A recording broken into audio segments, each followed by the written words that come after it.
है आखिर इस वीडियो में, पहले आप देखिए, इसे समझिए, देखिए, क्योंकि ये सुरक्षा के लिहाज से बहुत जरूरी है दर्शक। वीडियो आप जानते हैं देश की राजधानी दिल्ली का है, जामा मस्जिद मेट्रो स्टेशन, रात करीब 11:30 बज रहे हैं दर्शकों, और आप हुड़दंग देखिए बस। ये भीड़, इसे देखिए, फुल फ्रेम दिखाइए। ये भीड़ शबे बारात की भीड़ है, शबे बारात मनाने के लिए घर से निकले हुए लोग हैं, लेकिन अव्यवस्था का आलम देखिए दर्शकों आप। भीड़ कूद रही है, एंट्री गेट को लांग रही है, उसके ऊपर चढ़ जा रही है, कहीं नीचे से निकल रही है, गेट पार कर रही है। देख लिया आपने, एम्बियंस सुनाई है कैसा शोर मचा रही है।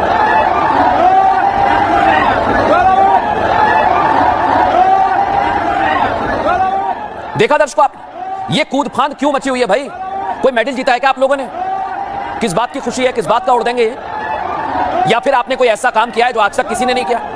मुझे तो समझ ही नहीं आया, ये किस बात की खुशी है?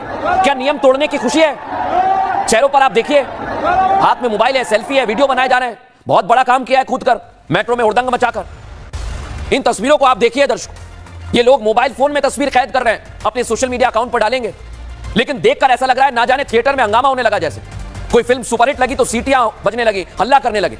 लेकिन आज मैं इन लोगों से पूछ रहा हूं कि अगर किसी को कोई इमरजेंसी होती, रात में कोई मेट्रो में लड़कियां सफर कर रही होती, महिलाएं होती, तो क्या यही लोग करते हैं सब? मेट्रो एक पब्लिक प्लेस है, हर तरह का आदमी वहां पर जाता है, लेकिन इस तरह का हुड़दंग, किसी को जाने की जगह नहीं, सब इकट्ठा हो गए, कूदने लगे। लेकिन दर्शकों, इनसे आज सवाल मैंने किया, एक सवाल मेरा मेट्रो के प्रशासन से भी, वहां जो सुरक्षा कर्मी तैनात रहते हैं ना, आज उनसे भी सवाल है मेरा। उस वक्त मेट्रो स्टेशन पर जो लोग मौजूद थे, जो सुरक्षा कर्मी वहां पर थे, आज उनसे पूछ रहा हूं मैं, अरे भाई कहां गए आप लोग? मुझे तो एक भी नहीं दिख रहा इसमें। मेट्रो प्रशासन कह रहा है दर्शकों कि एफसी गेट पर कुछ तकनीकी खराबी आ गई थी, टेक्निकल इशू आ गया था, इस वजह से गड़बड़ी हो गई। मान लेता हूं गड़बड़ी हो गई। अगर आपको यह पता चल गया था कि गेट काम नहीं कर रहा है, तो आपको तो ज्यादा मुस्तैदी दिखानी चाहिए। आप हाथ पर हाथ रखकर बैठे हुए हैं, जो हो रहा है उसे होने दे रहे हैं। ये सुरक्षा के लिहाज से बहुत बड़ा खतरा है दर्शकों, आप समझिए। भीड़ का फायदा उठाकर कोई भी आ सकता है, कोई आपराधिक तत्व आ सकता है, असामाजिक तत्व आ सकता है, किसी को कुछ पता नहीं चलेगा। आप समझ पा रहे हैं इसे? देखिए जरा, पहचान पा रहे हैं आप किसी को? कोई भी घुस सकता है, और अगर कोई घटना को अंजाम दे देगा तो जिम्मेदार कौन होगा? आप बताइए दर्शकों।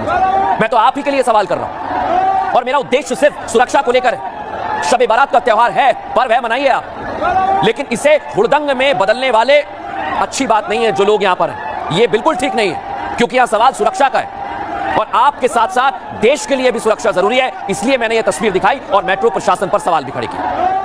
अब दर्शकों आगे बढ़ेंगे, और आज की पहली खबर आपके लिए लेकर आया हूं, दिखाइए जरा खबर।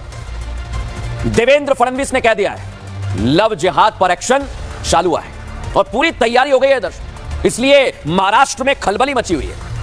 महाराष्ट्र में आपको पता है दर्शक, 8 दिसंबर को फडणवीस सरकार का शपथ ग्रहण हुआ था। ये देखिए वो तस्वीर। शपथ के मात्र 50 दिन के अंदर देवाभाऊ यानी फडणवीस की सरकार महाराष्ट्र में स्ट्राइक कर रही है। स्ट्राइक देश को तोड़ने और समाज को बांटने वालों के खिलाफ, क्योंकि महाराष्ट्र की महायुति सरकार इसे प्रायोरिटी पर रख रही है, यानी प्रथम है इनके लिए सब कुछ। क्यों मैं कह रहा हूं दर्शकों? क्योंकि आज 2 तस्वीर मेरे सामने आई। एक, मदरसों की जांच की जाएगी। क्यों की जाएगी? क्योंकि मदरसे देश के लिए खतरा हो गए। अवैध मदरसे, जहां पर गलत काम हो रहा है, सिर्फ उनकी बात कर रहा हूं मैं। और इतना ही नहीं, लव जिहाद पर अब कानून बनने वाला है, धर्मांतरण पर कानून बनने वाला है। क्यों बनने वाला है? क्योंकि हिंदू बेटियों से खिलवाड़ हो रहा था, और इसी पर देवेंद्र फडणवीस यानी देवाभाऊ की स्ट्राइक हुई है दर्शकों। और आज मैं कह रहा हूं, महाराष्ट्र के सीएम रहते हुए काम कर रहे हैं, ये डिप्टी सीएम भी थे, कई पदों पर रहे हैं, कई बीजेपी के नेता हैं दर्शकों, जिन्होंने महाराष्ट्र में लव जिहाद और धर्मांतरण के खिलाफ कानून बनाने की बात की है पहले भी। अब जब कमान खुद फडणवीस के हाथों में आ गई है, तो उस पर काम शुरू हो गया है। और यह संदेश उन लव जिहादियों को है जो हिंदू लड़कियों को अपने जाल में फंसाते हैं, फिर धर्मांतरण का दबाव डालते हैं। तो ऐसे जिहादियों को सावधान हो जाना चाहिए, क्योंकि महाराष्ट्र में भी लव जिहाद के खिलाफ कानून बनने वाला है, सख्त कानून बनने वाला है दर्शकों। महाराष्ट्र के मदरसों की जांच की मांग तो महाराष्ट्र के मंत्री और फायर ब्रांड नेता नितेश राणे पहले ही कर चुके हैं। इसकी मॉनिटरिंग की बात वो खुद कर रहे हैं कि मैं देख रहा हूं सब कुछ। क्योंकि महाराष्ट्र के नंदुरबार में क्या हुआ, एक मदरसे में यमन के अवैध तरीके से नागरिक रह रहे थे, उन्हें गिरफ्तार कर लिया, उनका वीजा खत्म हो गया, फिर भी मदरसे में रह रहे हैं। और नितेश राणे ने दावा किया कि ये देश विरोधी काम भी हो सकता है, ये आतंकियों से भी मिले हो सकते हैं। ऐसे में महाराष्ट्र के मदरसों पर स्ट्राइक के साथ अब प्रदेश में दर्शकों एक और बड़ी चीज होने वाली है, लव जिहाद का कानून बनने वाला है। इसकी चर्चाएं तेज हैं, और इसलिए आज मैं कह रहा हूं दर्शकों, उन लोगों से लव जिहाद को लेकर संभल जाइए, ग्राफिक्स ले आइए। लव जिहादियों को संभलने की बात की जा रही है। लव जिहाद कानून के लिए 7 सदस्यीय कमेटी बनेगी। राज्य के डीजीपी की अध्यक्षता में कमेटी बनाई गई। कमेटी में महिला एवं बाल विकास कल्याण, अल्पसंख्यक मामले, कानून एवं न्यायपालिका विशेष सहायता विभागों के सचिव कमेटी के सदस्य भी हैं। गृह विभाग के उप सचिव भी इसमें शामिल किए गए हैं। समिति दूसरे राज्यों में बने कानून की समीक्षा करेगी और उसके बाद बड़ा कानून बनाया जाएगा। दर्शकों, इसको लेकर महाराष्ट्र के मंत्री क्या कह रहे हैं सुनवाता हूं आपको। पूरे देश में लव जिहाद की घटनाएं बहुत बढ़ गई है। जब लव जिहाद को रोकने के लिए कोई प्रयास करता है तो रईस शेख जैसे आमदार खड़े हो जाते हैं और मेरे ऊपर कोर्ट में उन्होंने केस किया कि इन्होंने गलत फिगर दी है। यह लव जिहाद को बढ़ावा देना चाहते हैं क्या? मैं माननीय मुख्यमंत्री देवेंद्र फडणवीस जी का धन्यवाद देना चाहता हूं कि उन्होंने समिति का गठन किया। बहुत जल्दी समिति रिपोर्ट बहुत जल्दी कानून बनेगा और समिति बनने के साथ में ही ऐसी घटना करने वालों को और ऐसे लोगों के ऊपर अंकुश बसेगा। और दर्शकों, ये शुरुआत है। इसे लेकर पहले ही कहा जा रहा है कि सावधान हो जाएं धर्मांतरण वाले और लव जिहाद वाले। देखिए रिपोर्ट।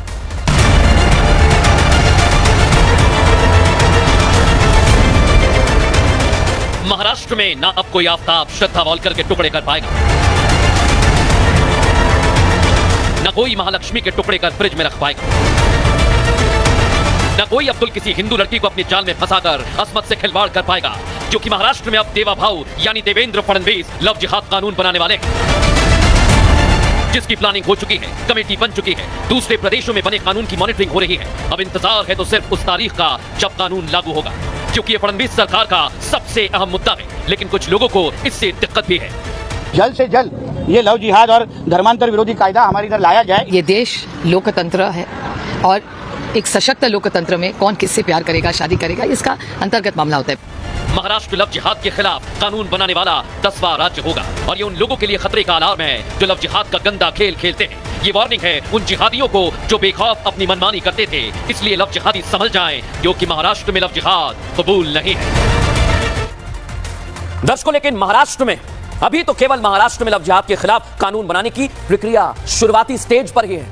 अभी तो केवल नींव डली है, सिर्फ और सिर्फ पैनल ही बनाया गया है, नींव डाली जा रही है। बार बार कह रहा हूं, लेकिन विरोधियों को इससे अभी से तकलीफ होने लगी। दर्शकों, सोचिए, आप अभी तो बना ही नहीं है। सरकार के इस कदम को समाजवादी पार्टी के महाराष्ट्र इकाई के अध्यक्ष हैं, विधायक हैं अबू आजमी, ये रहे भाई साहब, और ये इसे स्वतंत्रता के खिलाफ बताने लगे, इसे संविधान व्यक्तिगत स्वतंत्रता के खिलाफ बता रहे हैं, इसे मनमानी बता रहे हैं, इसे लोगों की आजादी पर रोक बता रहे हैं। लेकिन मैं अबू आजमी जी आज आपसे एक चीज पूछना चाहता हूं कि आप ऐसा आखिर कैसे बोल सकते हैं? क्या आपको उन हिंदू लड़कियों के साथ हो रहे अत्याचार नजर नहीं आते?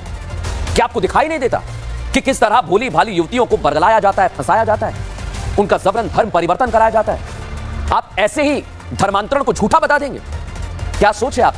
मुझे समझ नहीं आ रहा क्यों बोल रहा हूं मैं। क्या आप ये चाहते हैं कि ऐसे ही धर्मांतरण का खेल चलता रहे? वो भी किस लिए? सिर्फ राजनीति के लिए आप ये बातें कह रहे हैं। लेकिन दर्शकों, एक बात है, एक नहीं है, अबू आजमी अकेले नहीं है, इनके जैसे कई हैं। संजय राउत जो कह रहे हैं कि हमारा समय आएगा फिर बताएंगे, इनकी तो आदत है धमकी देने की। संजय राउत जी, आप मुझे बताइए, किस बात की धमकी दे रहे हैं आप? क्या आ जाएगा? आप क्या करेंगे? क्यों धमकी दे रहे हैं आप?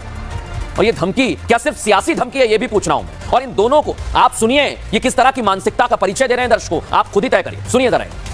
महाराष्ट्र सरकार या दिल्ली की सरकार, ये इनका सुबह शाम एक ही चीज है कि किस चीज से मुसलमान को परेशान किया जाए। सांप्रदायिकता हाथ में पड़ी हुई है। बहुत सारी मुस्लिम लड़कियां भी हिंदुओं के साथ जा रही हैं या हिंदू से शादी कर रहे हैं, बहुत से हिंदू मुस्लिम बन रहे हैं। तो ये तो संविधान ने राइट दिया हुआ है, अगर इनको संविधान बदली करना तो बदली करने, हमें कोई एतराज नहीं। ये भाषण माफिया तय करेंगे, लव जिहाद है, ये है, ये वो है। ये लोगों ने देश का माहौल पूरा बिगाड़ दिया है। अच्छे लोगों को लगता है ये देश रहने लायक नहीं रहा है। यही तो है संविधान खतरे में। हम जो बोल रहे हैं ना, संविधान खतरे में है, ये लोग संविधान को मानते नहीं है। देखो, आज तुम्हारा समय है, कल हमारा समय शुरू होगा, तब मत बताना कि आप ये क्या कर रहे हो। सुना ना आपने दर्शकों? लेकिन आज मैं बताने जा रहा हूं कि आखिर ये है क्या दर्शकों, ये कानून क्या है। लव जिहाद के बारे में ये लोग जानकारी नहीं रखते ना।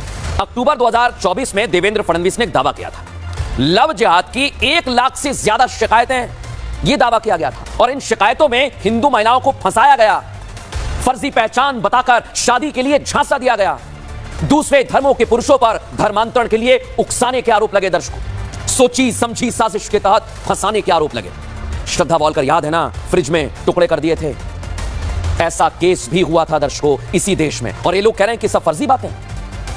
दर्शकों, ऐसे मामलों की रोकथाम के लिए लव जिहाद के खिलाफ कानून जरूरी है। मैं कह रहा हूं, मुख्यमंत्री देवेंद्र फडणवीस पहले ये संकेत दे चुके हैं कि राज्य सरकार जबरन धर्मांतरण के मामले पर कानून लाने की योजना बना रही है, खासकर ऐसे मामले में जहां धर्मांतरण के बाद शादी की जाती है। जब देवेंद्र फडणवीस 2023 में महायुति सरकार में डेप्यूटी सीएम थे, उप मुख्यमंत्री थे, तब उन्होंने विधानसभा में इसी तरह के कानून की जरूरत को लेकर बयान दिया था दर्शकों, बयान दिया था। और इसीलिए इस पर काम किया जा रहा है दर्शकों, और इस पर यह काम चलता रहे, इसीलिए शुरुआत हुई है। देखना होगा क्या कानून बनता है। अब खबरों में आगे बढ़ेंगे और आज अखिलेश जी से एक सवाल, क्योंकि रोज रोज रोज रोज महाकुंभ पर नई नई बातें हो रही हैं, इसलिए आज हम कह रहे हैं मान जाइए अखिलेश जी, महाकुंभ संपन्न होने वाला है, अच्छी तरह से हो गया, कोई और मुद्दा करिए ना राजनीति का।